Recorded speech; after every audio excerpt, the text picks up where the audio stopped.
बिस्मिल्लाहिर्रहमानिर्रहीम अस्सलाम वालेकुम रहमतुल्लाहि वबरकातुहू।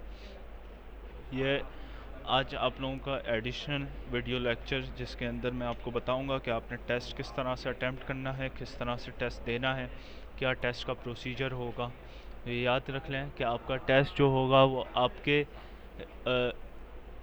नॉलेज के ऊपर बेस करता होगा और आपके ईमान का एक टेस्ट है कि अगर आपने चीटिंग की है तो आपको ऑब्वियसली आप खुद ही उसके बाद में आपको इसका हिस्सा ज़रूर मिल जाएगा, इसका एहतसाब ज़रूर हो जाएगा। जिसकी जो नॉलेज है वो तो हमेशा उसके साथ ही रहेगी, लेकिन जिसकी जो नॉलेज नहीं है मे भी पॉसिबल उसको थोड़ा सा फ़ायदा दे और बाद में उसका ज़्यादा नुकसान हो जाए।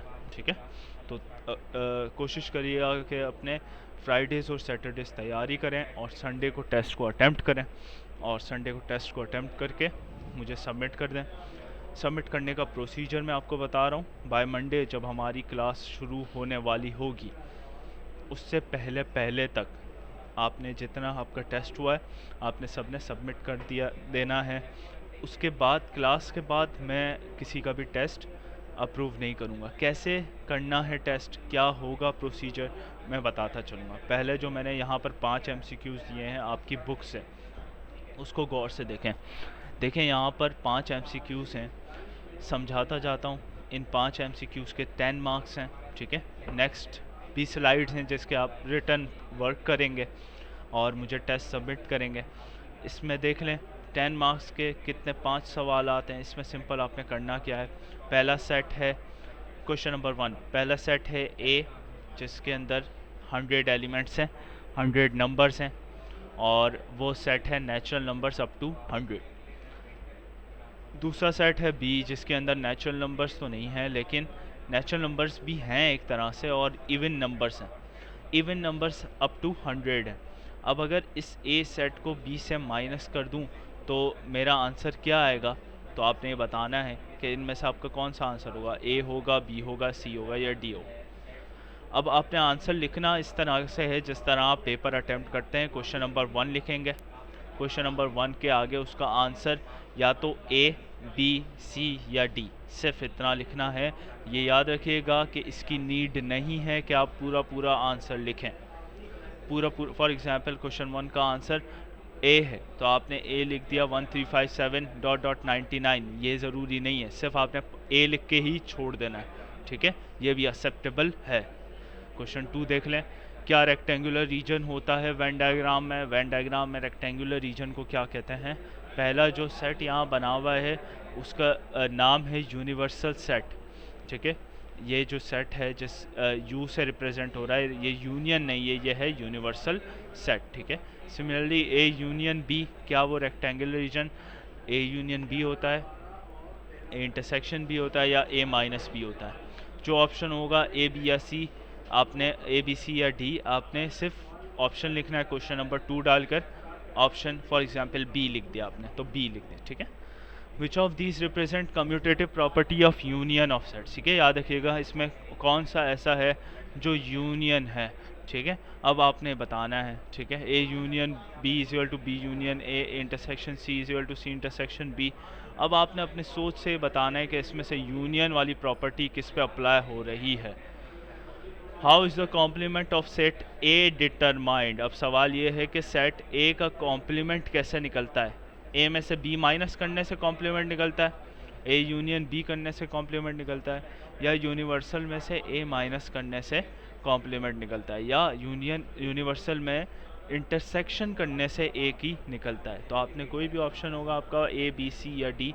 फॉर एग्जांपल ऑप्शन डी है आपका तो आपने 4 लिखना है और डी लिख देना है। ठीक है, 5 which of this is a property of equivalent set. Equivalent sets हमने पढ़े थे सबसे पहली क्लास में और दूसरी क्लास में उसको रिपीट किया था।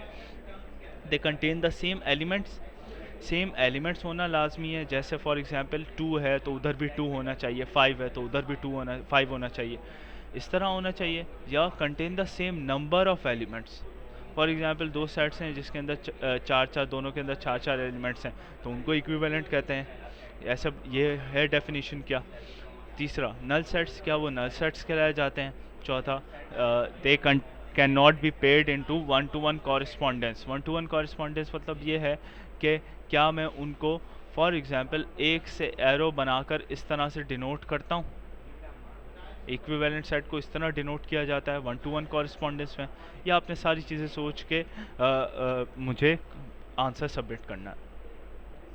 अब आ जाए, अब ये जो है टेस्ट, इसके अंदर जो रिटर्न काम होगा वो ये होगा। देखें यहाँ पर 4 सेट्स दिए हुए हैं, ए बी सी और डी, ठीक है। चाहते हैं तो इसका स्क्रीनशॉट ले लें, वरना फिर आपकी मर्ज़ी है, आपने जिस तरह इसको अटेम्प्ट करना है। अच्छा, अब ए बी और सी और डी में से इसको आपने रिटर्न काम करके दिखाना है, ठीक है। क्वेश्चन नंबर 1 लिखिएगा पूरा, पार्ट ए डालिएगा पूरा, ए यूनियन बी पहले कर रहे हैं तो पार्ट ए डालिएगा पूरा, आंसर लिखिएगा ए यूनियन बी का, फिर मुझे बताइएगा, ठीक है, उसका आंसर प्रॉपर लिखा हो। इसी तरह ए यूनियन सी का, बी यूनियन सी का और बी यूनियन डी का, इन चारों के करने के आपके 10 मार्क्स हैं, ठीक है। नेक्स्ट सवाल इंटरसेक्शन का है। इंटरसेक्शन करना है ए और बी के दरमियान में, बी और सी के दरमियान में, ए और सी के दरमियान में और बी और डी के दरमियान में, इसके भी 10 मार्क्स हैं। सिमिलरली एक सवाल जो है जिसके अंदर मैंने वेन डायग्राम का सवाल दिया है और कॉम्प्लीमेंट का भी सवाल है ये, और डिफरेंस का भी सवाल। देखें गौर से, पहले आपने ए कॉम्प्लीमेंट निकालना है, ए कॉम्प्लीमेंट निकाल लिया, उसकी वेन डायग्राम बनानी, ठीक है। बी कॉम्प्लीमेंट निकाल लिया, उसकी वेन डायग्राम बना ली, फिर ए डिफरेंस बी आंसर पूरा सॉल्यूशन किया, फिर उसकी वेन डायग्राम बनानी, सब में सॉल्यूशन भी रिक्वायर्ड है। इसी तरह बी डिफरेंस ए निकाला, उसकी सॉल्यूशन निकाली, ठीक है। अब इन चारों पार्ट्स के 10 मार्क्स तो सॉल्यूशन के हैं और 10 मार्क्स इनके किसके हैं, वेन डायग्राम्स के, ठीक है। यानी हर पार्ट के कितने हैं, 5-5 मार्क्स हैं। 5-5 में से 2.5 सॉल्यूशन के और वेन डायग्राम। याद रखिएगा ये बात, ठीक है। ये 20 मार्क्स हो गए, 10 मार्क्स इन द स्टार्ट, फिर 10, फिर 10, अब 20, तो टोटल कितने हो गए बेटा, 50 हो गए। अच्छा, आपने सबमिट किस तरह करना है, सबमिट आपने करना है maazsalmanjaved@gmail.com पे। पिक्चर लेनी है अपने टेस्ट में, ठीक है, जो काम आपने किया हो, सॉल्यूशन जो किया हो, उसकी पिक्चर लेनी है और मुझे सेंड करनी है विया ईमेल, ठीक है, अपनी ईमेल के ज़रिए, या मैं व्हाट्सएप ग्रुप बना रहा हूँ तो उसमें सेंड मुझे पर्सनली करिएगा, इस तरह नहीं, और ग्रुप पे किसी को मैसेज करने की इजाज़त नहीं होगी।